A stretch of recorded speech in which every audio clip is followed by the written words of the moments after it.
I বনি, কি করছিস রে? এই তো রে দাদা, ফোন ঘাটছি। আই বনি, তোকে একটা কথা বলার ছিল রে। কি দাদা বল। পুজোর সময় যে তোর বান্ধবীটা তোর সঙ্গে ছিল না, তার নাম্বারটা একটু দে না আমাকে। তুই কি করবি তার নাম্বার নিয়ে? দে না বনি, তোর বান্ধবী না আমার খুব ভালো লেগেছে, একটু কথা বলবো নাম্বারটা নিয়ে। ওই দাদা, বৌদি যদি জানতে তোকে পুরো মেরেই ফেলবে। আরে না না, তোর বৌদি জানতে পারবে না, তুই দে না আমাকে নাম্বারটা। বৌদি যখন জানতে পারবে না তাহলে নে। হ্যাঁ বল, দে তাহলে। ঠিক আছে, 9782। ওই দাদা, আমি আর নেই।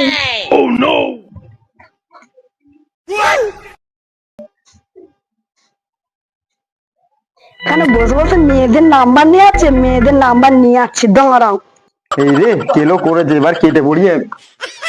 এই এইটা এখানে ছিল, এক্ষুনি কোথা গেল, কোথা গেল, কোথা গেল?